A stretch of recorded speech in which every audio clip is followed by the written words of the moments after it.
In this video, we'll discuss how managers can resolve conflict between others.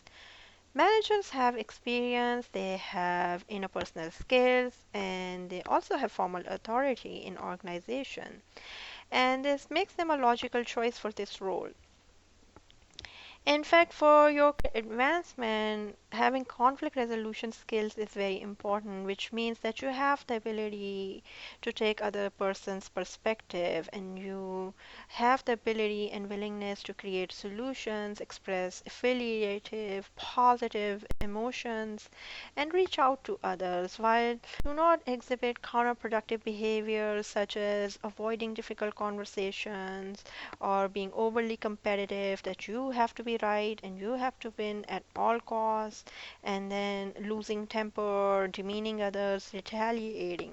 You can also think of these skills coming from focusing on compassion in organizations. Compassion inclines one to take other person's perspective. Compassion inclines one to be mindful of others' goals. Compassion also helps us reach out to others, and developing compatibility to control your anger and avoid disrespecting others.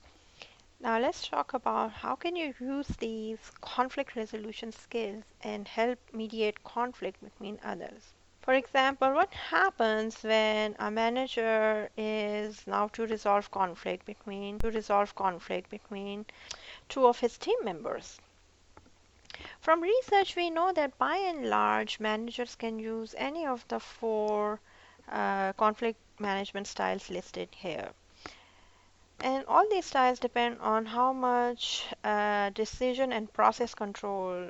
For instance, in the role of inquisitor, manager has not only the final decision-making authority, but managers have a lot of control on the process of how the conflict resolution will take place.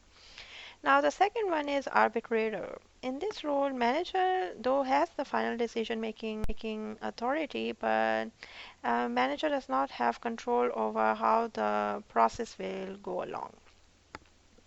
In the role of mediator, manager lacks both process and decision control. And oftentimes it can be situations where you are resolving conflict between your peers. It can also be situation where you don't have formal authority over the disputants. For instance, think about patient advocates. They don't have any authority over physicians. They don't have any authority over patients or customers.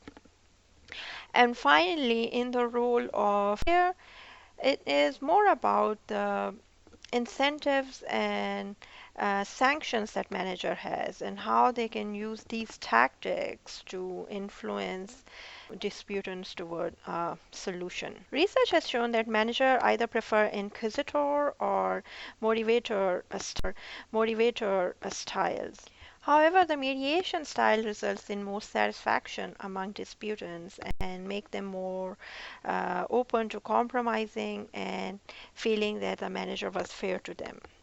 Given that mediation results in more satisfaction and perceptions of fairness, I on this mediation process, and I take from research to outline some process that you can follow when you have to mediate conflict between individuals, and it is outlined in detail in the PowerPoint slides, and I'll avoid repeating all of that.